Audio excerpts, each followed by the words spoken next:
The darkness was absolute. Birdie's breathing came in short, desperate gasps as the sound of a lock clicking echoed through the cold basement air.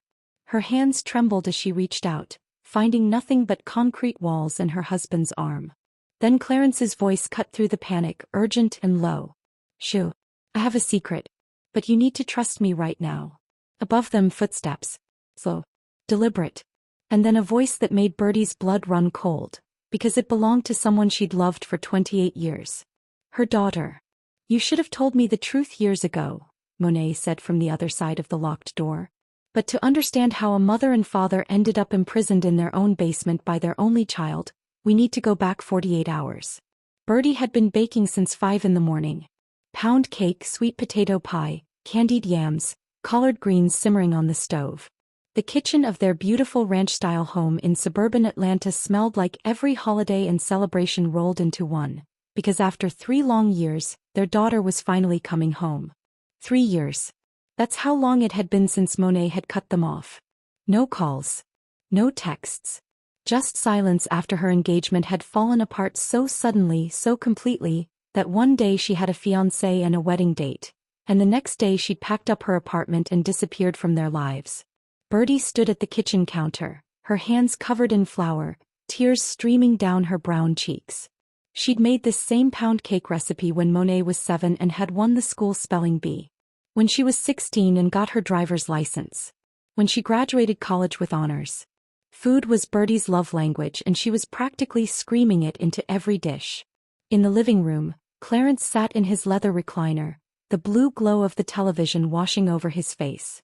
But he wasn't watching whatever show was playing.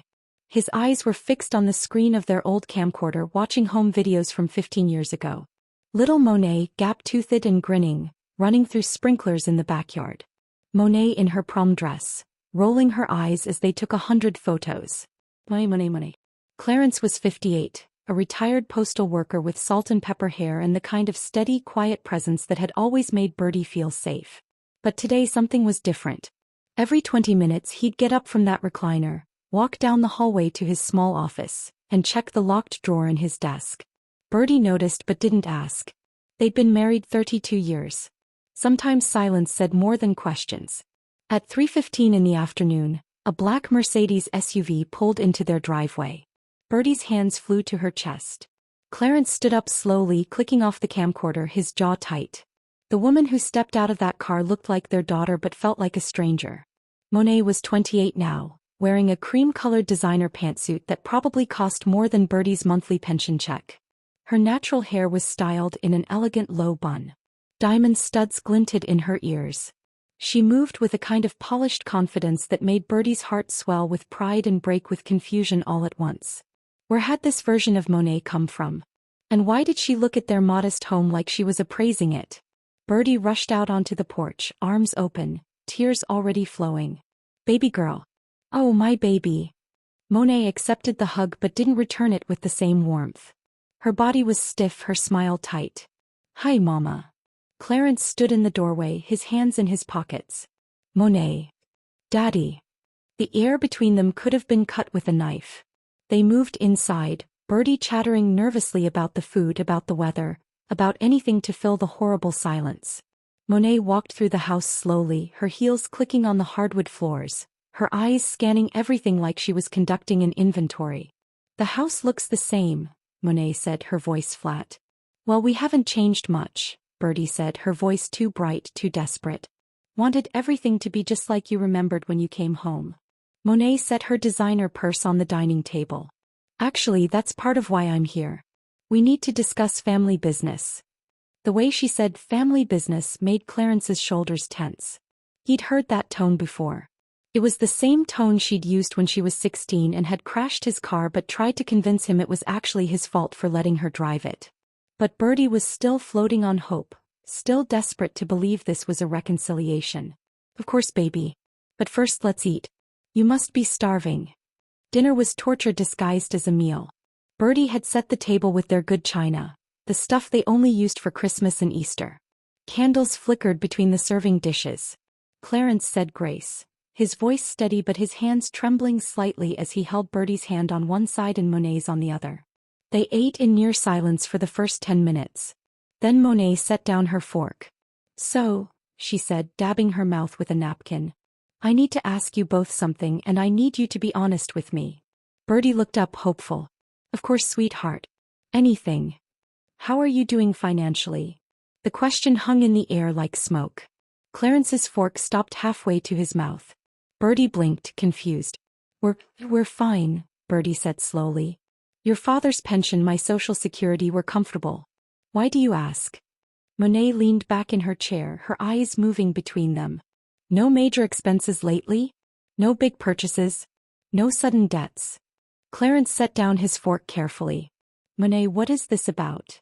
I'm getting there, Monet said, her voice cooling by degrees. Let me ask you this. Do you remember Grandma Lucille's will? The temperature in the room dropped 20 degrees. Grandma Lucille. Clarence's mother. A fierce, beautiful woman who'd raised him and his 3 siblings by herself after his father died. A woman who'd worked as a nurse for 40 years and had saved every penny she could. A woman who died 6 months ago at the age of 83, her mind clouded by dementia, her body finally giving out after a long, slow decline. Of course we remember, Clarence said quietly. We were at the reading. Then you know she left me a trust fund, Monet said. Birdie nodded enthusiastically, eager to steer the conversation somewhere warmer. Yes. $400,000. Baby, that's wonderful. Your grandmother loved you so much. That money can help you buy a house, start a business, whatever you want. The trust is empty. Silence. Birdie's mouth opened but no sound came out. Clarence went completely still. What? Birdie finally whispered. Monet pulled out her phone, scrolling through something with a manicured finger. I was contacted by a lawyer 3 weeks ago. Grandma Lucille set up that trust for me when I was born. It was supposed to grow over time, investments and compound interest. By the time she died, it should have been worth $400,000. She looked up, her eyes hard. There's $2,300 in it. That's not possible, Clarence said. That's what I thought too, Monet said, her voice sharp now. So I did some digging. Turns out, over the past 5 years there were multiple withdrawals. Large ones. The signatures on the withdrawal authorizations. She paused for effect. Yours. She slid a stack of papers across the table. Bank statements. Withdrawal slips. And there, in black and white, were signatures that looked disturbingly like Clarence's handwriting. Birdie grabbed the papers, her hands shaking. Clarence, what is this? Did you take money from your mother? No. His voice was firm, but his face had gone ashen. I never touched that account. I didn't even have access to it. Then how do you explain this? Monet's voice rose, the polish cracking to reveal something raw and angry underneath. How do you explain nearly $400,000 just disappearing? That was my inheritance. That was supposed to be my future. Baby, we didn't take anything from you, Birdie pleaded, reaching across the table for Monet's hand. We would never. Monet jerked her hand away. Grandma Lucille died confused and alone in a nursing home. You were her power of attorney, Daddy. You handled all her finances. And now the money's gone. Clarence's voice was low and controlled, but there was something brewing beneath it. I never stole from my mother. And I sure as hell didn't steal from you. Then where is it? Monet stood up, her chair scraping against the floor. Where's my $400,000? We don't know. Birdie was crying now, full-on sobbing. Monet, please, we don't know anything about this. There has to be a mistake. The only mistake was me believing you two were honest people. Monet's face was cold, so cold that Birdie barely recognized her. I came here hoping you'd tell me the truth. That maybe there was an explanation. But looking at your faces right now, you're hiding something. We're not, Clarence started. I'm not leaving until I get answers. Monet grabbed her purse and headed toward the guest room. At the doorway she turned back. I've already talked to my lawyer. If I don't get the truth, I'm prepared to take this to court. I'll sue you for every penny you have, including this house.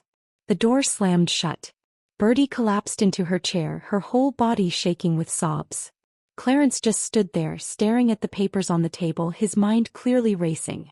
Clarence, Birdie whispered through her tears. What's happening? Did your mother? No, he said firmly. He walked to her, pulling her into his arms. I don't know what's going on, but I promise you we didn't take that money. But as he held his wife, Clarence's eyes drifted toward the hallway. Toward his office. Toward that locked drawer. Because Clarence did know something. Something he hadn't told Birdie. Something he'd been preparing for. If you're hooked on this story and want to see what happens next, hit that subscribe button right now because this family's nightmare is just beginning. And here's my question for you. Have you ever had a family member accuse you of something you didn't do? How did you handle it? Drop your answer in the comments below.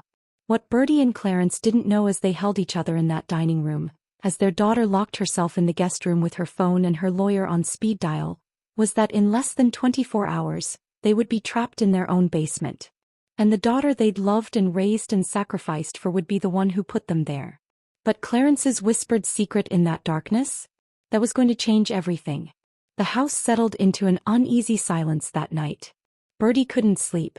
She tried lying down around 10, but every time she closed her eyes, she saw Monet's face across that dinner table, cold and accusatory. So she'd gotten up, made chamomile tea she didn't drink, and sat at the kitchen table staring at those bank statements until the numbers blurred together.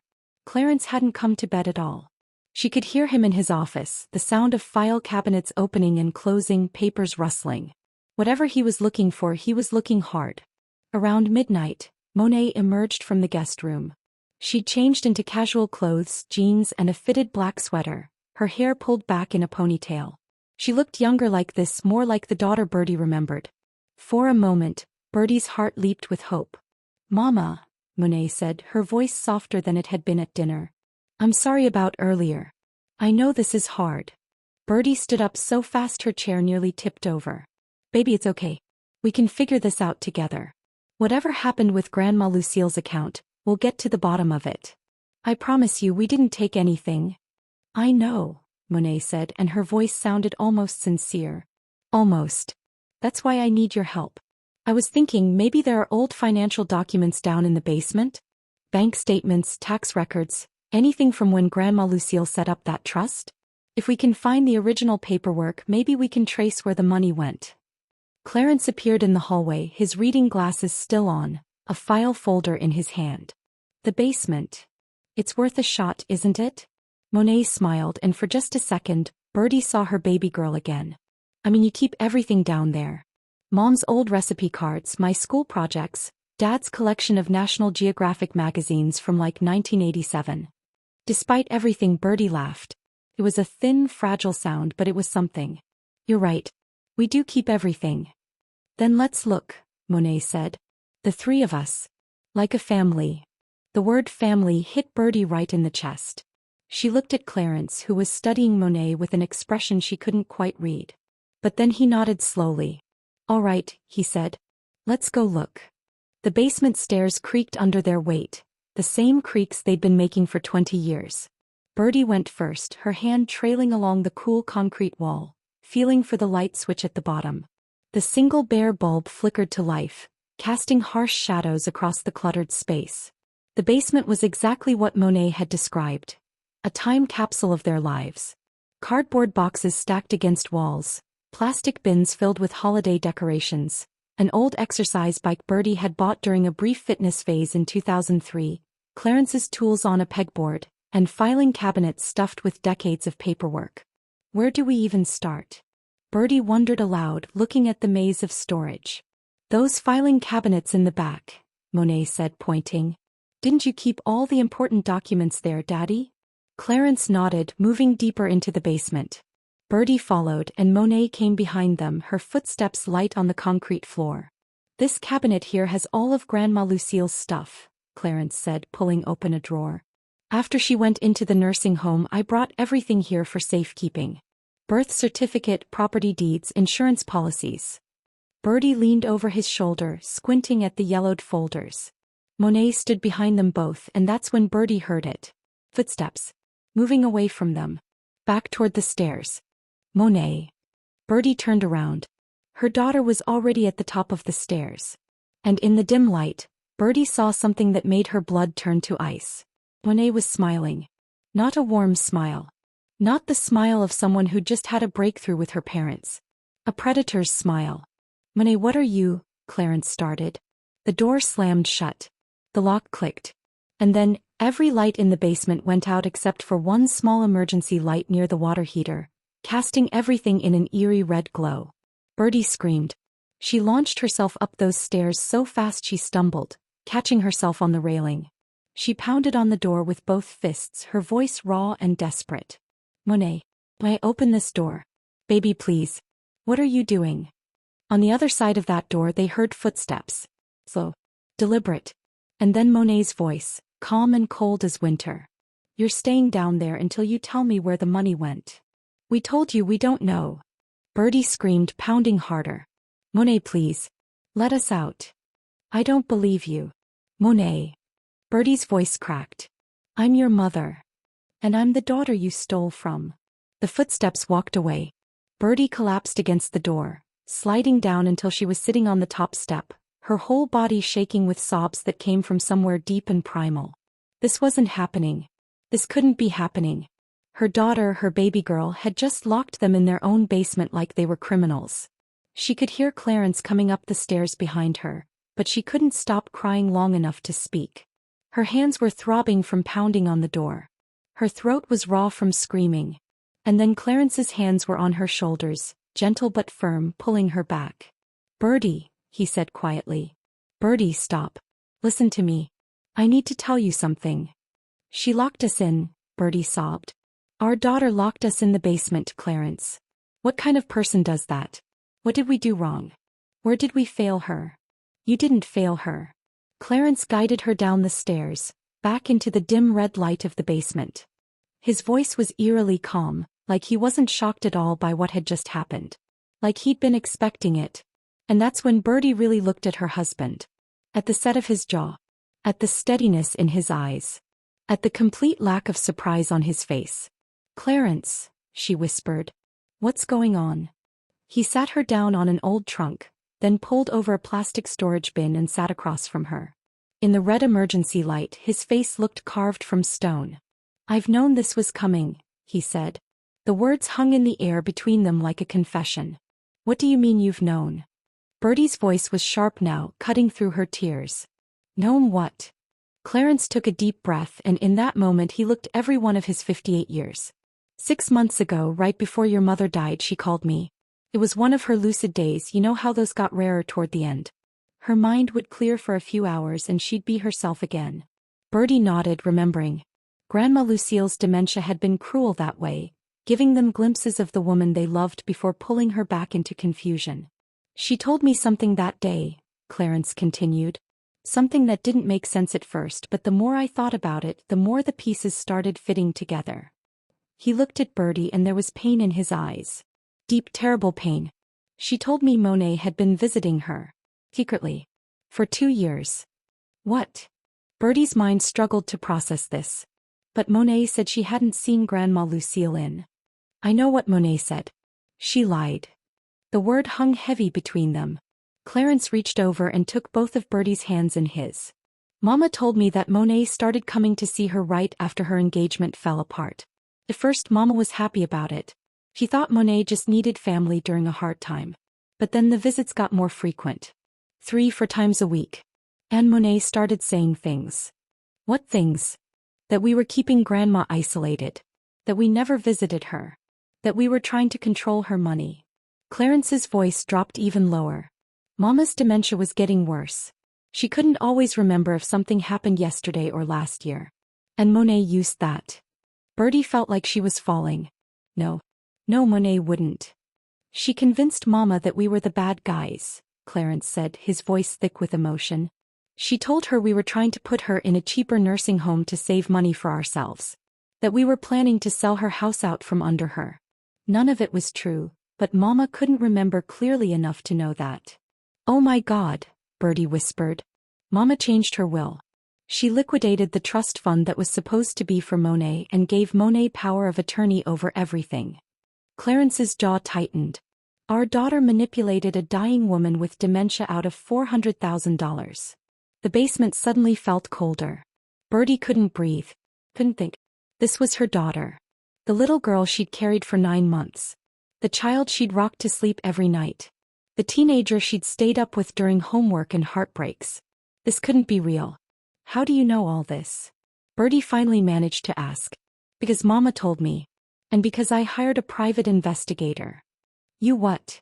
Clarence stood up and walked over to one of the filing cabinets. Even in the dim light, he seemed to know exactly where he was going. He pulled open a drawer that Birdie had never paid much attention to, reached toward the back and pulled out a thick manila envelope. I've been building a case for 6 months, he said, bringing the envelope back to her. I had to be sure. I had to know I wasn't crazy, that I wasn't just a grieving son imagining things about his dead mother's last words. He opened the envelope and pulled out photographs. Even in the red emergency light, Birdie could see them clearly. Monet entering the nursing home. Monet sitting with Grandma Lucille. Monet meeting with a lawyer. Monet at the bank. The investigator talked to the nursing home staff, Clarence said. They remembered Monet. Said she came all the time but she always asked them not to mention her visits to us. Said it was because she wanted special grandmother-granddaughter time. The staff thought it was sweet. Birdie's hands shook as she looked through the photographs. Why didn't you tell me? Because I needed to be sure. Clarence's voice cracked for the first time. Birdie, this is our daughter. Our only child. I needed absolute proof before I could even consider believing that she was capable of something like this. But you're telling me now, Birdie said, looking up at him. Why now? Clarence sat back down heavily. Because it's worse than I thought. Before you hear what Clarence discovered, make sure you're subscribed to this channel because what happens next is going to blow your mind.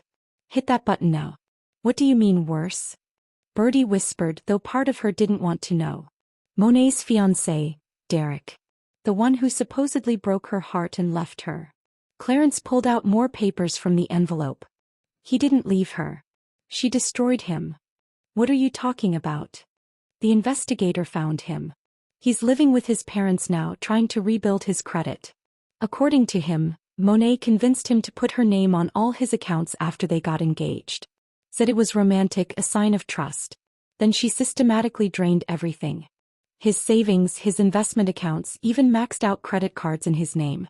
By the time he realized what was happening, she was gone and he was $200,000 in debt.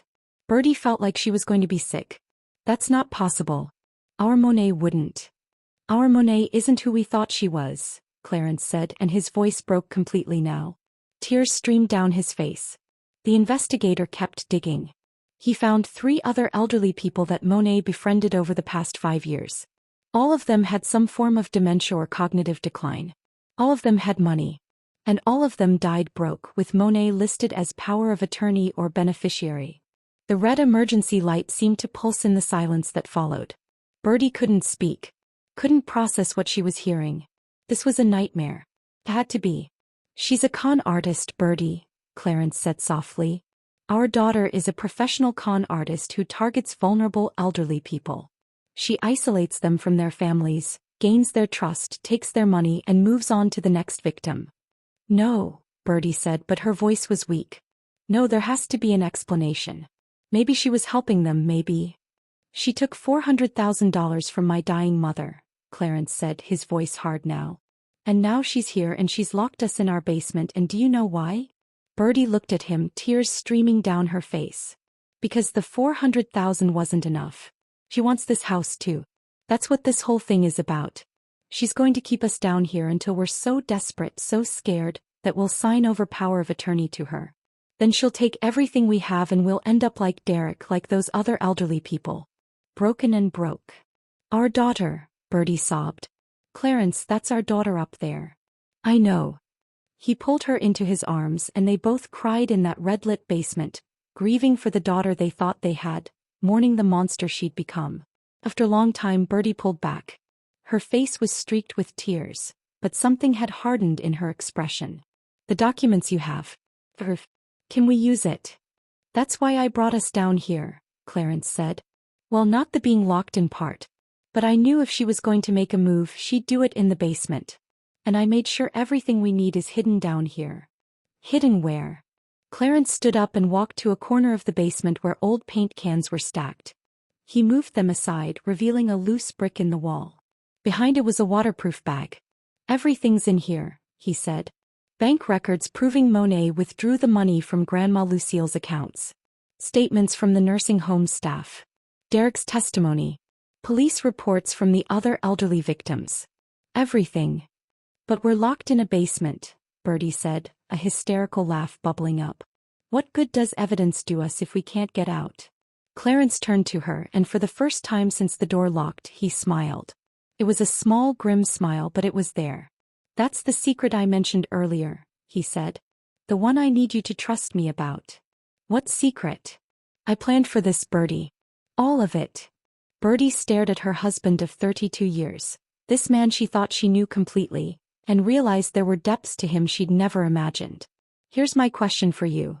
If someone you loved turned out to be completely different than you thought, would you want to know the truth even if it destroyed you? Tell me in the comments. What do you mean you planned for this? Birdie asked, her voice barely above a whisper. But before Clarence could answer, they heard footsteps above them again. Monet was coming back. And whatever happened next was going to determine whether they survived their own daughter's betrayal, or became her next victims. The door at the top of the basement stairs opened slowly, deliberately. The light from the kitchen spilled down, silhouetting Monet's figure. She descended the stairs with 2 bottles of water in her hands, and when she reached the bottom, her face was a mask of concern. Mom, Dad, she said softly, her voice dripping with false sympathy. I know this is hard. I don't want to do this, but you're not giving me a choice. Birdie stood up from the trunk she'd been sitting on, her body tense. Monet, let us out of here. Right now. I will, Monet said, holding out the water bottles. As soon as you tell me what you did with the money. We've told you, Clarence said, his voice steady. We didn't touch that money. Monet sighed like she was dealing with difficult children. She set the water bottles down on an overturned crate. You're thirsty, I'm sure. I'm not trying to hurt you. I just need the truth. The truth is you locked your own parents in a basement, Birdie said, her voice shaking with a mixture of fear and rage. What kind of person does that? The kind whose inheritance was stolen, Monet shot back, and for just a moment the mask slipped. There was something cold in her eyes, something calculating. But then she softened again, shaking her head. Look, I don't want this to be ugly. I really don't. So I'm going to make this simple. She reached into her back pocket and pulled out a folded stack of papers. These are 2 documents. Power of attorney and a property transfer agreement. You sign these, give me legal control over your finances in this house, and I'll let you out. We can work together to figure out where Grandma's money went, and everyone walks away happy. Clarence laughed, but there was no humor in it. You want us to sign over everything we own. I want what's rightfully mine, Monet corrected. Plus compensation for the years of inheritance I've lost. This house is worth what, $300,000? Combined with whatever savings you have, that's almost fair. Almost fair, Birdie repeated, stunned. May, this is our home. We've lived here for 25 years. Your father worked for 30 years to pay off this mortgage. And my grandmother worked for 40 years to build that trust fund, Monet interrupted, her voice hardening. But that didn't stop you from emptying it, did it? We didn't empty anything. Birdie shouted. Monet just stared at her, then placed the papers on top of the water bottles. I'll give you an hour to think about it. Sign them or stay down here. Your choice. She turned and walked back up the stairs. The door closed. The lock clicked. They heard her footsteps walk away. Birdie grabbed one of the water bottles and hurled it at the stairs. It bounced off the concrete wall, water spraying everywhere. How dare she? How dare she come down here and act like she's the victim? Clarence picked up the papers Monet had left. In the dim red light he scanned them quickly. These aren't just power of attorney. She's got clauses in here that would give her immediate access to our bank accounts, our retirement funds, everything. And this property transfer? It's immediate and irrevocable. We're not signing that. I know. Clarence set the papers down. But she's just getting started. He was right. 20 minutes later Monet came back. This time there was no pretense of kindness. She didn't bring water. She didn't offer sympathy. She just stood at the bottom of the stairs with her phone in her hand. Have you made your decision? She asked. We're not signing those papers, Clarence said firmly. Monet nodded slowly like she'd expected this. That's unfortunate. Because I was really hoping we could do this the easy way. She held up her phone and even from across the basement they could see it was recording. For the record, this is December 18th. I've asked my parents multiple times where my inheritance went, and they continue to refuse to answer. They've admitted to having access to Grandma Lucille's accounts. They've acknowledged that the money is missing. But they won't tell me what they did with it. That's a lie. Birdie shouted. We never admitted any such thing. Monet smiled. That's not what the recording I've been making for the past 6 hours says. See, I've been recording every conversation we've had since I got here. Every denial, every deflection. And with a little creative editing I'll have a nice confession from you both. Enough to take to the police, enough to take to civil court, enough to ruin whatever's left of your pathetic lives. The casual cruelty in her voice made Birdie's blood run cold. This wasn't her daughter. This was something wearing her daughter's face. You wouldn't, Birdie whispered. Try me. Monet's eyes were flat, emotionless. I've already called your neighbors, by the way. Told them you decided to take a spontaneous vacation, asked them to keep an eye on the house. Your phones. She patted her pocket. I have them. Your car keys? Got those too. As far as anyone knows, you're on a nice little trip to Savannah. No one's coming to check on you. No one's expecting to hear from you. It's just us. Clarence took a step forward. Monet. Don't. She held up a hand. Don't try to parent me right now, Dad. That ship sailed a long time ago. Here's what's going to happen. I'm going to leave you down here for a while. Let you think about your situation. No food, minimal water, and plenty of time to consider whether your pride is worth starving for. When I come back, you're going to sign those papers. Or I'm going to make sure the world knows that you're thieves who stole from your own mother as she lay dying. We didn't, Birdie started. I don't care. Monet's voice exploded through the basement, bouncing off the concrete walls. I don't care what you did or didn't do. I don't care about your excuses. All I care about is getting what's mine, and if I have to destroy you to get it, then that's what I'll do. The mask was completely gone now. This was the real Monet. Calculating. Ruthless. You're not our daughter, Birdie said quietly, tears streaming down her face. I don't know what you are, but you're not the girl we raised. For just a moment, something flickered across Monet's face. Something that might have been pain or regret, or the faintest echo of the child she used to be. But it was gone in an instant, replaced by that terrible coldness. The girl you raised was weak, Monet said.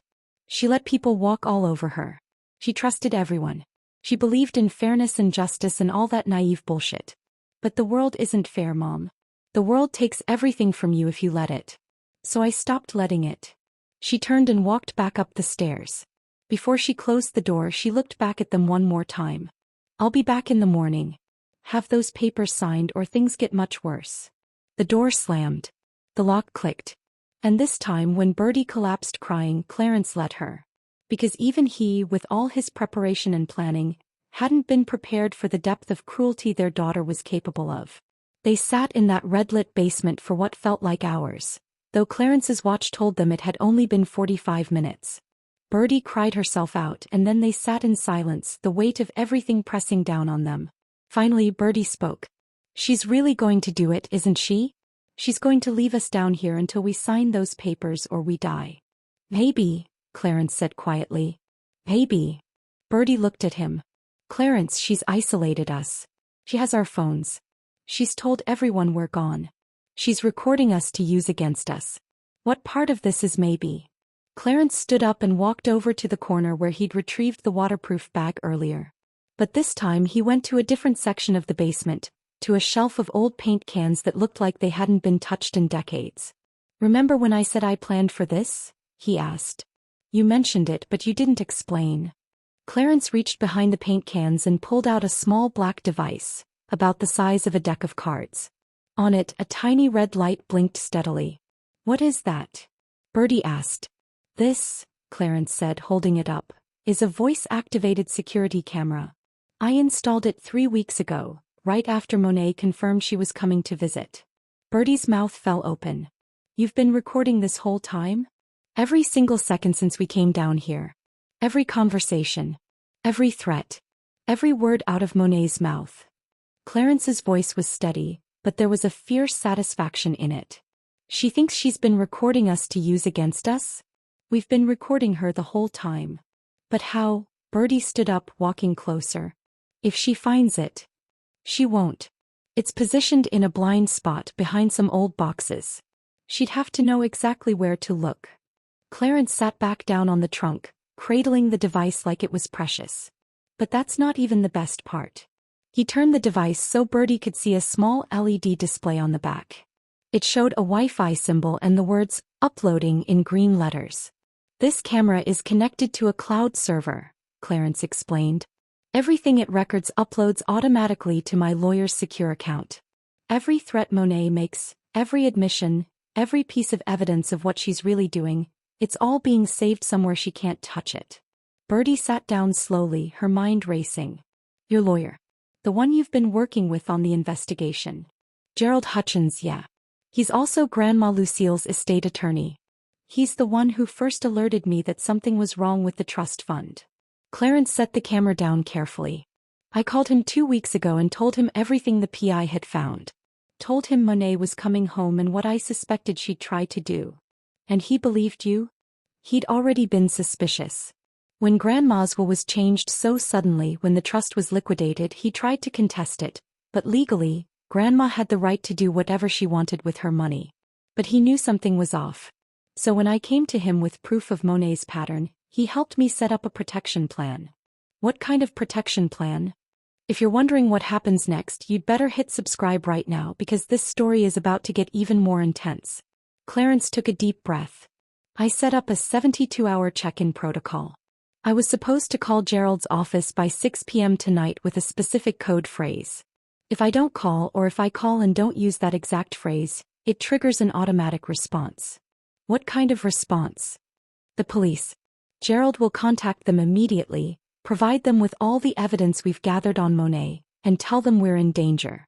He'll also file an emergency injunction to freeze all of Grandma Lucille's estate accounts that Monet had access to. Birdie's eyes widened. So help is coming? In about, Clarence checked his watch, 47 hours. 47 hours? Birdie's voice rose. Clarence, that's 2 days. She could do anything to us in 2 days. I know. But if the police come too early before Monet reveals enough, she could talk her way out of it. He's smart, Birdie. She's been doing this for years without getting caught. If the cops show up now, she'll play the concerned daughter, say we had a family argument, maybe even convince them that we're the dangerous ones. Clarence leaned forward. But if we wait, if we let her keep talking, keep threatening, keep revealing her plan, then we have her dead to rights. Kidnapping. Extortion. Elder abuse. Fraud. Everything. You want to keep us locked in this basement for 2 more days just to get more evidence? Birdie couldn't believe what she was hearing. I want to make sure our daughter can never do this to anyone else ever again, Clarence said, and there was steel in his voice. Do you know how many families she's destroyed? How many elderly people died confused and alone because she manipulated them away from their children? Derek was drowning in debt because of her. Those other victims the PI found, they lost everything. Everything, Birdie. She's our daughter, Birdie whispered. She was our daughter, Clarence corrected gently. The girl we raced died somewhere along the way. I don't know when. I don't know why. But the woman upstairs? That's not Monet. That's someone who learned to use her face and our love to hurt people. Birdie put her head in her hands. How did this happen? How did we miss this? Because we loved her, Clarence said simply. Because we saw what we wanted to see. Because the idea that our own child could become something like this was so impossible that our brains just refused to accept it. He reached over and took Birdie's hand. But we can't ignore it anymore. And we have a chance to stop her, to protect other people from her, but we have to be strong for 2 more days. What if she hurts us? She won't. Not seriously. She needs us functional enough to sign those papers. Clarence squeezed her hand. And every hour she keeps us down here, every threat she makes, every time she comes down those stairs and shows us who she really is, that camera is recording. We're building a case that no lawyer, no judge, no jury can ignore. Birdie looked up at her husband, this man she'd shared a life with for over 3 decades, and saw something in his eyes she'd never seen before. A kind of cold determination that scared her and comforted her at the same time. You really planned all of this, she said. I had to. The PI warned me that people like Monet, professional con artists, they don't stop on their own. They escalate. And when they're confronted, they either run or they attack. I knew if she was going to attack, she'd do it somewhere she felt in control. Somewhere she could isolate us. He gestured around the basement. This is her trap. But it's also ours. Here's what I want to know from you. Could you set a trap for your own child even if you knew they were dangerous? Even if you knew it was the only way to stop them? Let me know in the comments. Birdie wiped her eyes. She looked at the hidden camera, blinking its steady red light in the darkness. Then she looked at the stairs where their daughter had stood and threatened them with cold efficiency. I keep thinking about when she was little, Birdie said quietly. When she was 5, she found a baby bird that had fallen out of its nest. She cried for an hour trying to save it. She made us call 3 different wildlife rescue places. When it died, she insisted we have a funeral for it in the backyard. She made a little cross out of popsicle sticks. I remember, Clarence said softly. That little girl who cried over a baby bird is the same person who just threatened to starve her own parents to death. Birdie's voice broke. How does that happen, Clarence? How does someone go from that to this? I don't know. Maybe we'll never know. Maybe there was something broken in her we couldn't see. Maybe something happened to her we don't know about.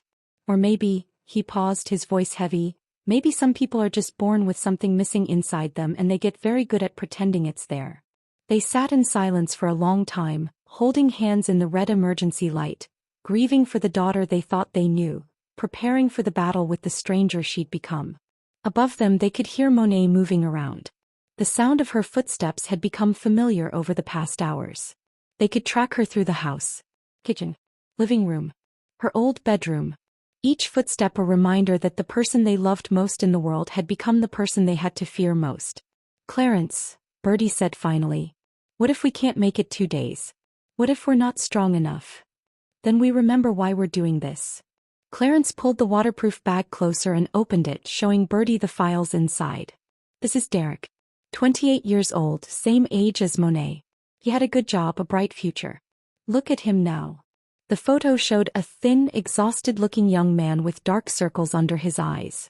This is Margaret Holloway. 81 years old. She died 6 months after Monet befriended her, penniless and alone in a county nursing home because her family couldn't afford anything better. Monet had convinced her to sign over her house and savings. Another photo. An elderly white woman with kind eyes. This is Robert Chin. 79. Monet met him at a community center. He had a nice retirement fund from 30 years as an engineer.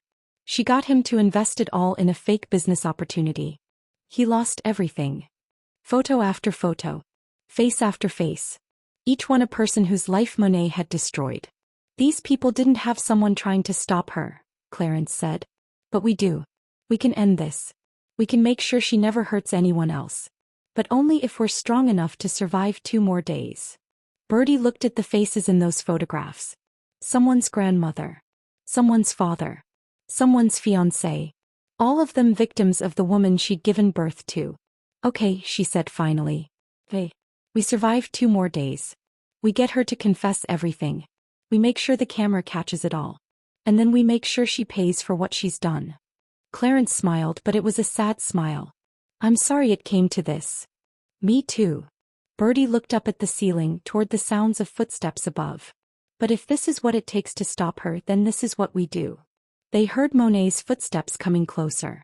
Heading toward the basement door. She's coming back, Birdie whispered. Let her, Clarence said. Let her come. Let her threaten. Let her reveal more of what she really is. Because every word is being recorded. Every threat is evidence. And in 47 hours it's all over. The door at the top of the stairs opened. Anne Monet descended once again, not knowing that every step she took was bringing her closer to her own downfall. Monet stood at the bottom of the basement stairs, her arms crossed, studying her parents with narrowed eyes. Something was different. She could feel it. They weren't crying anymore. Birdie wasn't begging to be let out. Clarence wasn't trying to reason with her. They were just sitting there on that old trunk, side by side, watching her with an expression she couldn't quite read. Calm. They looked calm. And that terrified her more than their tears ever had. You're awfully quiet, Monet said, her voice sharp with suspicion. I expected more begging. More crying. Maybe some promises to sign whatever I want. Would it matter if we did beg? Clarence asked evenly. Probably not, Monet admitted, taking a few steps closer. But it would be more entertaining. This, she gestured at them, this peaceful acceptance thing you've got going on? It's weird. Birdie said nothing, just watched her daughter with eyes that held something new. Not fear. Not love. Something colder. Something harder. Monet's eyes darted around the basement, her instincts suddenly screaming that something was wrong. She'd spent years reading people, learning to spot when someone was hiding something, when someone had an ace up their sleeve. And right now, every alarm in her head was going off. What did you do? She asked quietly. We didn't do anything, Clarence said. We're locked in a basement. What could we possibly do? No. Oh, you're too calm. You're planning something. Monet started moving through the basement, her eyes scanning every corner, every shadow. What is it? Did you find a way to call someone? Do you have a phone hidden down here? She started pulling boxes away from walls, kicking over storage bins, searching frantically. Old Christmas decorations spilled across the floor. Photo albums scattered. Years of accumulated family memories became debris as she tore through everything. Monet, stop, Birdie said, but there was no real emotion in her voice. She was just watching. Observing. Like she was watching a stranger destroy someone else's basement. There's something down here, Monet muttered, moving faster now, her movements becoming more frantic. You're hiding something. I know you are. She reached the shelving unit with the old paint cans. Something made her pause. Maybe it was intuition. Maybe it was the way Clarence's jaw tightened just slightly when she got close. But she knew she'd found something. Monet started pulling paint cans down, throwing them aside. They clattered and rolled across the concrete floor, some of them bursting open, ancient dried paint cracking like old skin. And then she saw it. The small black device with its blinking red light. For a moment she just stared at it. Then she grabbed it and her blood turned to ice when she saw what it was. A camera, she whispered. Then louder, her voice rising to a scream. A camera? You've been recording me. She hurled it against the concrete wall with all her strength. It shattered into pieces, the red light dying instantly, plastic and circuits scattering across the floor. Monet whirled on her parents, her face twisted with rage. How long has that been there? How long have you been recording me? Long enough, Clarence said simply. You think you're clever? Monet was shaking with fury. You think that changes anything? I'll destroy it. I'll find every piece and destroy it. You already did, Clarence said, gesturing to the broken camera parts on the floor. Monet stormed toward them, getting right in their faces. Where's the footage? Is it on a memory card? Where is it? And that's when Clarence smiled. It was a small smile, almost gentle, but it hit Monet like a physical blow. It's already uploaded, he said quietly. Everything. Every word you've said. Every threat you've made. Every second of you keeping us locked down here. It's all been automatically uploading to a secure cloud server since the moment we stepped into this basement. The color drained from Monet's face. You're lying, she said, but her voice wavered. Am I? Clarence tilted his head. You're smart, Monet. You know how these cameras work. Voice activated, wireless, cloud connected. Everything you've said for the past, he checked his watch, 43 hours is sitting on my lawyer's server. Every threat. Every admission. Every mask you've dropped. Monet pulled out her phone with trembling hands, frantically typing, searching, her thumb flying across the screen. She was trying to find information about the camera, about cloud storage, about whether it was possible to retrieve or delete uploaded footage. Then she froze, her eyes going wide. Oh God, she whispered. What's wrong? Clarence asked, though his tone suggested he knew exactly what was wrong. My recordings, Monet said, her voice hollow. The ones I made of you. The ones I was going to edit to make you look guilty. They're on my phone. And if your camera has been uploading to the cloud and if your lawyer has access to everything, then he has access to your recordings too, Clarence finished. The unedited versions. The ones that show exactly what you were planning to do with them. Evidence of premeditated fraud and extortion. Monet looked at her phone like it was a venomous snake. She'd been so careful. So meticulous. She'd documented everything to use against them. never considering that her own documentation would become evidence against her. "Delete it," she said suddenly, her voice sharp and desperate. "Call your lawyer right now and tell him to delete everything." "No," Clarence said simply. "Delete it." Monet screamed, and for the first time there was real panic in her voice. "Call him right now. Tell him there was a mistake. Tell him to destroy all the footage." "Or what?" Clarence asked. "You'll keep us down here? You were already doing that. You'll hurt us? Then you add assault to the list of charges. You'll kill us? Then it's murder. Every choice you make from here just makes things worse for you, Monet." Monet's hands were shaking so badly she almost dropped her phone. She looked at her parents, really looked at them, and for the first time in 2 days she saw them clearly. Not as marks. Not as obstacles. But as people who had outmaneuvered her at every turn. "You set me up," she whispered. "This whole thing. You knew I was coming. You knew what I'd do. You set a trap." "We protected ourselves," Birdie said, speaking for the first time in minutes. Her voice was steady, stronger than it had been. "From our own daughter. Do you have any idea how that feels?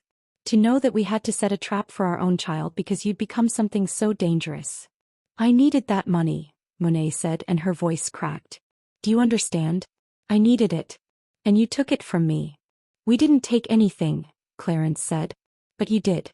You took $400,000 from my dying mother. You took everything from Derek. From Margaret Holloway. From Robert Chin. From how many others, Monet? How many people did you destroy?" "They were nothing," Monet shot back, some of her venom returning. "They were just..." "Just what?" "Just people." Birdie stood up now, facing her daughter. "They were someone's mother. Someone's father. Someone's future husband. They were people, Monet. And you destroyed them like they were nothing." "Well, they were nothing to me," Monet said coldly. "And you know what? Neither are you. You were supposed to love me unconditionally. You were supposed to be on my side no matter what. Instead, you hire investigators. You set traps. You record me. What kind of parents do that?" "The kind whose child became a criminal," Clarence said, standing beside his wife. "You did this, Monet. Not us. We loved you. We gave you everything. And somewhere along the way you decided that wasn't enough. You decided that love and family meant nothing compared to money." Monet's phone buzzed in her hand. She looked down at it, and whatever she saw there made her face go white. "No," she whispered. "No, no, no." "What is it?" Birdie asked. Monet didn't answer. She was scrolling frantically through her phone, her breathing coming faster and faster. Then she looked up at Clarence, and there was pure hatred in her eyes. "How long?" she demanded. "How long before your lawyer contacts the police?" Clarence checked his watch again. "I was supposed to check in by 6 p.m. Thursday with a specific code phrase. If I didn't call or didn't use the right phrase, the police would be contacted immediately." He looked up at her. "It's Saturday morning, Monet. They were contacted over 30 hours ago." As if on cue, the doorbell rang upstairs. The sound cut through the basement like a gunshot. Everyone froze. The doorbell rang again. And again. And then they heard it. A loud, authoritative knock followed by a voice. "Atlanta Police. We need you to open the door." Monet's face went through a series of expressions in rapid succession. Denial. Fear. And then, finally, cold calculation. She bolted for the stairs, taking them 2 at a time. But Clarence had been ready for this too. "The code," he shouted after her. "I gave them the house code. They're already coming in." Upstairs they heard the front door open. Multiple sets of footsteps. Official heavy footsteps.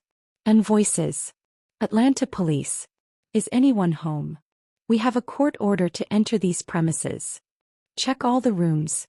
Monet's voice, high and panicked. "Officers. Thank God you're here. My parents, they've been acting so strange, I think they might be having some kind of episode." But another voice cut her off. An older man's voice, familiar to Clarence and Birdie. "That's her, officers. That's Monet Richards. The woman I told you about. Gerald Hutchins. The lawyer." "Ma'am, we need you to step back," a police officer said. "I don't understand." Monet's voice was shrill now, desperate. "I'm the one who should be calling the police. My parents have been acting crazy, making accusations." "Where are Clarence and Birdie Richards?" the officer demanded. Pause. Then quietly, They're not here. Ms. Richards, we have evidence that suggests your parents are in danger. Now I'm going to ask you one more time. Where are your parents? Subscribe right now if you want to see how this ends, because you won't believe what happens next. Another moment of silence. Then footsteps. Moving through the house. Getting closer to the basement door. In the basement, Clarence grabbed Birdie's hand. She was trembling, whether from fear or relief or both, he couldn't tell. The basement door opened. Light flooded down the stairs, so bright after the red emergency light that Clarence and Birdie had to shield their eyes. Mr. and Mrs. Richards? A police officer called down. Are you down there? Yes. Clarence's voice was hoarse from disuse. Yes, we're here. We're locked in. The sound of keys rattling. The lock clicking. And then officers were coming down the stairs, flashlights sweeping the basement, radios crackling. The first officer, a tall black woman in her 40s, reached them quickly. Are you injured? Do you need medical attention? We're okay, Clarence said, though his legs were shaky when he tried to stand. We're okay. Behind the officer, they could see Gerald Hutchins descending carefully, his silver hair catching the light. He was holding a laptop and his face was grave. Clarence. Birdie. I'm so sorry it took this long. We came as soon as the check-in deadline passed, but there were legal protocols. You got everything? Clarence asked urgently. All the footage? Gerald nodded, holding up the laptop. Every second. It's all here. 43 hours of footage. Every threat she made. Every admission. It's ironclad, Clarence. Absolutely ironclad. Birdie made a sound that was half laugh, half sob. Her legs gave out and both Clarence and the police officer caught her. Easy, ma'am, the officer said gently. Let's get you upstairs. We have EMTs standing by. They helped Birdie up the stairs, Clarence right behind her, holding her hand the whole way. His own legs felt like rubber and his head was spinning from standing up too fast after sitting for so long, but he kept moving. One step at a time. Toward the light. Toward freedom. When they emerged into their kitchen, the scene was chaos. There were at least 6 police officers, 2 EMTs, Gerald and Monet. Monet was in handcuffs. She stood in the middle of the living room, her designer clothes wrinkled now, her perfect hair coming loose from its bun, and her face a mask of fury and desperation. When she saw her parents emerge from the basement, something flickered in her eyes. Mom, she said, and her voice broke. Mom, please. Tell them this is a misunderstanding. Tell them I was just trying to help you. Don't, Birdie said quietly, and the single word stopped Monet mid-sentence. Just, don't. One of the officers, a young Hispanic man with kind eyes, stepped forward with a blanket, wrapping it around Birdie's shoulders. Another officer handed Clarence a bottle of water, which he drank gratefully, the cool liquid painful on his dry throat. Gerald approached them carefully. I need to inform you of the charges, he said quietly. Monet is being arrested for kidnapping, false imprisonment, elder abuse, extortion, fraud, and attempted theft. Based on the evidence we've gathered, including the footage from the basement and the documentation of her previous victims, the district attorney believes they can make all charges stick. All of Grandma Lucille's assets? Clarence asked. Being frozen as we speak, Gerald confirmed. We'll begin the process of recovering what we can and redistributing it according to your mother's original will. It won't be easy and it won't be quick, but we'll get it done. What about Derek? Birdie asked suddenly. And the others she hurt? We've contacted them all, Gerald said. They'll be able to file civil suits with much stronger cases now.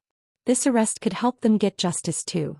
Monet was being led toward the front door by 2 officers. At the threshold, she turned back, her face contorted with rage.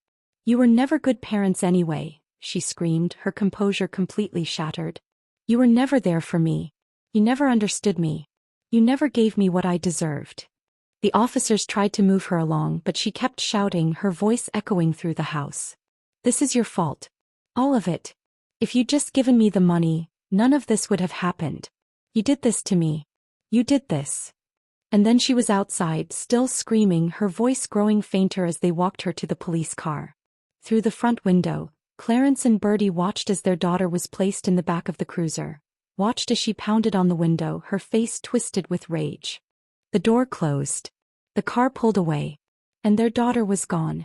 Birdie collapsed into Clarence's arms, her whole body shaking with sobs that seemed to come from her very soul.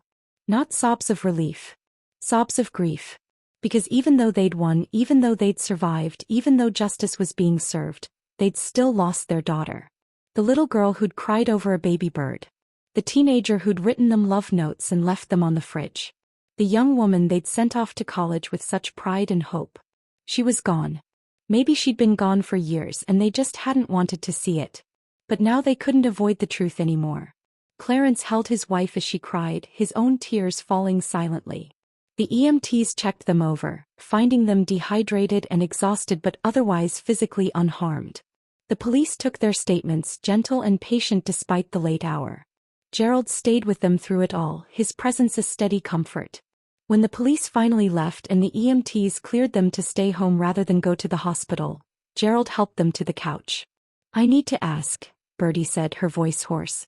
"Did we do the right thing? Trapping her like that? Recording her? Having our own daughter arrested?" Gerald was quiet for a long moment. Then he pulled out his laptop and opened a file. On the screen were photos. Margaret Holloway smiling in a garden. Robert Chin with his family at a birthday party. Derek in happier times before Monet destroyed his life. "These people didn't have anyone to stop her," Gerald said quietly. "You did. You stopped her from hurting anyone else. Yes, Mrs. Richards. You did the right thing." Birdie nodded, tears streaming down her face, and leaned against Clarence. They sat there in their living room as the sun started to rise, holding each other, grieving for the daughter they'd loved and lost, and trying to understand how to move forward from here. 2 months later, Clarence and Birdie sat in a small office with cream-colored walls and soft lighting. Between them and the therapist, Dr. Patricia Morrison, was a box of tissues that had been used more than once during their session. "Tell me about this week," Dr. Morrison said gently. She was a woman in her 60s with kind brown eyes and silver locks pulled back in a low ponytail. Birdie twisted the tissue in her hands. "I stopped setting a place for her at dinner." It was such a simple statement, but the weight of it filled the room. For 2 months, despite everything, despite the arrest and the charges and the evidence, Birdie had still been setting 3 places at their dinner table. Clarence had never said anything about it. He'd just quietly put away the extra plate each night after Birdie went to bed. "That must have been difficult," Dr. Morrison said. "I kept thinking she'd come home," Birdie whispered. "Isn't that stupid? She locked us in a basement. She tried to steal everything from us. She hurt so many people. But every night I'd set that plate and some part of me thought maybe she'd walk through the door and say it was all a mistake. That our Monet was still in there somewhere." Clarence reached over and took her hand. His own eyes were wet. "But she's not coming home," Birdie continued. "The trial date got set this week. April 15th. The prosecutor called and said Monet rejected another plea deal. She's going to trial." Her voice broke. "They're saying 10 to 15 years if she's convicted. 10 to 15 years, and she won't take a plea because she still thinks she did nothing wrong." Dr. Morrison made a note on her pad. "How does that make you feel, Clarence?" Clarence was quiet for a long moment. "Like I failed," he finally said. "I know you've told us that we didn't cause this. That we couldn't have prevented it. But when I think about her sitting in that jail cell, refusing to accept responsibility, refusing to show any remorse, I wonder where I went wrong. What did I miss when she was growing up? What signs did I ignore?" "We've been going through old things," Birdie added. "Letters. Photos. School papers. Trying to find the moment when she changed. Or maybe trying to find proof that she was always this way and we just didn't see it." "And what have you found?" Dr. Morrison asked. Birdie pulled a worn envelope from her purse. "I found letters she wrote me when she was 7 years old. Listen to this. Dear Mama, you are the best mama in the whole world. When I grow up, I want to be just like you. I want to make people smile like you do. I love you more than all the stars. Love, Monet." She set the letter down, her hands trembling. "That little girl wrote that. That same little girl who grew up to threaten to starve us to death for money. How does that happen, Dr. Morrison? How does someone go from, 'I love you more than all the stars' to what she became?" "I don't have an easy answer for that," Dr. Morrison said honestly. "Sometimes people change gradually, so slowly we don't notice until the person we knew is gone completely. Sometimes trauma or experiences reshape them. And sometimes, There are elements of personality that were always there, just hidden beneath the surface. We keep looking for a moment, Clarence said. A single point where we could have intervened. Where we could have changed the outcome. But the more we look, the more we realize there wasn't just one moment. Or maybe there was never a moment at all. Maybe this was always who she was going to become, and nothing we did or didn't do would have changed it. That's a painful realization, Dr. Morrison observed. Everything about this is painful, Birdie said, and there was anger in her voice now. Not at Dr. Morrison but at the universe itself. We did everything right. We loved her. We supported her. We gave her opportunities. We taught her right from wrong. And it didn't matter. None of it mattered. Your love mattered, Dr. Morrison said firmly. It may not have changed the outcome, but it mattered. And the fact that you're here doing this work, processing this trauma instead of letting it destroy you, that matters too. Clarence nodded slowly. We started the support group last week. Tell me about that. It's called SAFE, Birdie explained. Support for all families experiencing financial elder abuse. We meet every Tuesday evening at the community center. There were 8 people at the first meeting. 8 people who've been through similar situations? Dr. Morrison asked. 8 people whose family members stole from them or their elderly relatives, Clarence said. One woman's son cleaned out her retirement account. Another man's daughter-in-law convinced his mother to sign over her house. A couple whose nephew scammed their father out of his life savings. All of them feeling the same guilt we feel. All of them wondering what they did wrong. And what do you tell them? Dr. Morrison asked. We tell them the truth, Birdie said. That it's not their fault. That loving someone doesn't mean you're responsible for their choices. That they can grieve for the person they thought they knew while still protecting themselves from the person that exists now. That sounds like wisdom you've earned through suffering, Dr. Morrison noted gently. The hardest earned wisdom there is, Clarence agreed. He pulled out his phone and showed Dr. Morrison a photo. This is what we're doing with Grandma Lucille's money. The part we could recover anyway. Monet spent most of it, but there was about $80,000 left in accounts she hadn't touched yet. The photo showed a check being presented to the Atlanta Alzheimer's Association. We're donating it all to dementia research, Birdie explained.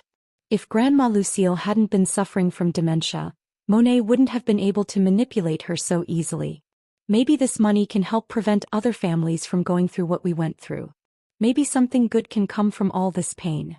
That's a beautiful way to honor your mother's memory, Dr. Morrison said to Clarence. It's what she would have wanted, Clarence said quietly. She was a nurse for 40 years.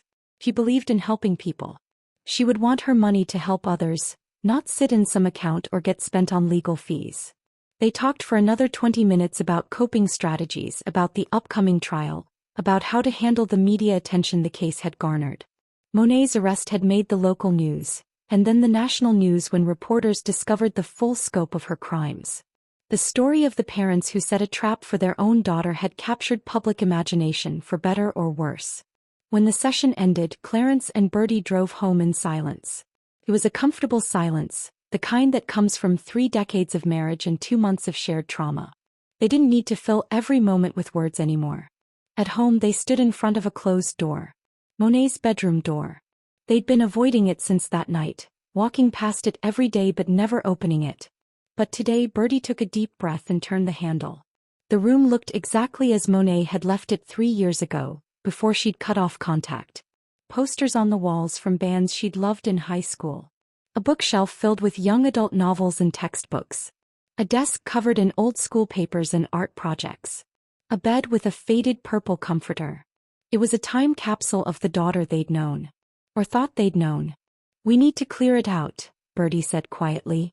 The realtor said potential buyers will want to see it as a guest room or office, not a shrine to a girl who doesn't exist anymore. They were selling the house. Too many memories. Too many ghosts. They'd already found a nice condo closer to downtown, closer to the support group meetings and Dr. Morrison's office. A fresh start. Clarence started with the closet while Birdie tackled the desk. They worked in silence for a while, filling boxes with clothes to donate, school papers to shred, childhood keepsakes to, what? Throw away. Neither option felt right. Clarence, Birdie said suddenly, her voice tight. Look at this. She was holding a notebook. Not a school notebook, but a personal journal with a purple leather cover and Monet's name embossed in gold on the front. Clarence came over and they sat on the bed together. Birdie opened the journal carefully like it might explode. The first entry was dated 8 years ago when Monet was 20. The handwriting was neat, precise, so different from the wild scrawl of childhood. Birdie read aloud, "Successfully convinced Professor Hartman to change my grade from A/B to an A. All it took was tears and a story about my grandmother being sick. He never checked if it was true. People are so easy to manipulate when you give them a chance to be the hero." Her voice faltered. Clarence took the journal and read the next entry. "Got Sarah to lend me $500. Told her I needed it for rent or I'd be evicted. Really wanted it for that concert in Miami. She'll never ask for it back because she's too nice. That's her weakness. Being too nice." Entry after entry. Year after year. A catalogue of manipulations, lies, and small cruelties. Getting friends to do her homework. Convincing professors to extend deadlines. Talking her way out of parking tickets. Each entry written with a kind of clinical detachment, like she was documenting experiments rather than relationships. And then 3 years ago, an entry that made both of them go cold. "Derek asked me to marry him today. He's so in love with me he can barely see straight. It's almost sad how easy this is going to be. He has almost 200,000 in savings and investments. Once we're married or even just engaged, I can start moving money around. He'll never suspect me until it's too late. And by then I'll be long gone. Found a new target too. Derek's grandmother has connections to old money families. I can work both angles at once. If you're still watching, please hit subscribe. This story ends in a way you need to hear." Birdie closed the journal, her whole body shaking. It was all planned. All of it. Derek wasn't the beginning. He was just the first big score. And we never knew. She was living with us, eating at our table, letting us love her, and the whole time she was planning this. "There's more," Clarence said quietly, flipping further back. "These entries go back to when she was 17. Look." The earlier entries were different in tone, more emotional, less calculated. But the content was similar. Manipulating classmates. Lying to teachers. Using people and then discarding them. Convinced mom to give me $300 for a school trip. There's no school trip. Going to use it to buy that designer bag I want. She'll never check because she trusts me. Trust is such a useful weakness. I got dad to lie to the insurance company about when the car accident happened. He thinks he's protecting me. Really, I just didn't want my rates to go up. It's amazing what parents will do when you cry hard enough." Birdie stood up abruptly, dropping the journal like it burned her. She was 17. 17 years old, and she was already. She couldn't finish the sentence. Clarence picked up the journal and kept flipping backward, looking for something, anything that resembled their daughter. And then he found an entry from when Monet was 15. "Today I realized something important. Most people are stupid. They believe what they want to believe. They see what they want to see. If you're smart, you can use that. You can be whoever they want you to be and they'll never know the difference. Mom and dad want to believe I'm their perfect little girl. My teachers want to believe I'm a good student. My friends want to believe I care about them. So that's what I show them. And while they're busy believing in the person I'm pretending to be, I can do whatever I want with the person I actually am." Clarence closed the journal slowly. "We loved her so much we couldn't see it." Birdie turned to face him, tears streaming down her face. "We still love her. That's the tragedy." And there was the horrible, painful truth. Despite everything, despite the evidence and the arrest and the journal full of proof that their daughter had been manipulating them for over a decade, they still loved her. They still mourned for her. They still had moments where they forgot she was in jail and thought about calling her to share good news or ask her advice. You can't just turn off love, even when the person you love has become a monster. "What do we do with this?" Birdie asked, gesturing at the journal. "We give it to Gerald," Clarence said. "It's more evidence. It establishes a pattern going back years. It might help the other victims' cases. And then we finish packing up this room. We sell this house. We move to the condo. We keep going to therapy and running the support group. We testify at the trial when the time comes. And we try to build a life that isn't defined by what our daughter did to us." Birdie nodded, wiping her eyes. They went back to packing, moving methodically through the room, sorting Monet's life into boxes labeled Keep, Donate, and Evidence. In the keep box went the letters 7-year-old Monet had written, the ones full of love and innocence. The photo of her at her high school graduation grinning and throwing her cap in the air. A stuffed elephant she'd slept with every night until she was 12. The fragments of the daughter they'd loved, the daughter they'd thought was real. In the evidence box went the journal, along with some suspicious bank statements they found and a file of documents that showed Monet had been planning her schemes for years. And in the donate box went almost everything else. The clothes, the books, the posters. All the physical remnants of a life that had been built on lies. When they finished, it was late afternoon. The room looked barren, almost sad, with its empty shelves and bare walls. Just another bedroom in a house about to be sold. They stood in the doorway together, looking at the empty space. "Do you think she'll ever understand what she did?" Birdie asked. "I don't know," Clarence said honestly. "Dr. Morrison says some people are incapable of real empathy. They can mimic it, they can pretend to feel it, but it's not really there. Maybe that's Monet. Maybe she'll never understand because she can't understand." "What do you think she's doing right now?" "In jail." Clarence thought about it. Probably planning. Manipulating other inmates. Charming guards. Working angles. That's who she is, Birdie. That's who she's always been. "I keep thinking about that little bird," Birdie said suddenly. "The one she cried over when she was 5. Was that real? Did she really care that it died? Or was she already learning how to perform emotions she didn't actually feel? I don't know. Maybe we'll never know." They closed the door to Monet's room for the last time. Tomorrow professional cleaners would come to do a final deep clean. Next week the house would go on the market. But tonight they had one more thing to do. Clarence led Birdie down to the basement. She hesitated at the top of the stairs, her body remembering the fear, the desperation, the feeling of being trapped. But Clarence squeezed her hand and together they descended. Someone had cleaned up the debris from Monet's frantic search. The broken camera had been collected as evidence. The boxes had been restacked. The paint cans put back on their shelves. It looked almost normal except for the open door at the top of the stairs. The door that had been locked for 43 hours. The door that had trapped them. The door that was now standing open, late afternoon sunlight streaming down the stairs, illuminating the basement in warm golden light. "I wanted to see it like this," Clarence said. "Open. With light coming in. I wanted to remember it this way, not the way it was." Birdie understood. They stood there for a few minutes, holding hands, looking at the open door and the light streaming through. "We survived," Birdie said softly. "We survived," Clarence echoed. And then they walked up those stairs into the light and closed the door behind them. Not locking it. Never locking it again. Just closing it gently on a chapter of their lives that had ended in pain but hadn't destroyed them. They had survived their daughter's betrayal. They had survived being trapped by someone they loved. They had survived the revelation that the child they'd raised had become someone they didn't recognize. And now they would survive the aftermath. Together. One day at a time. Here's my final question for you.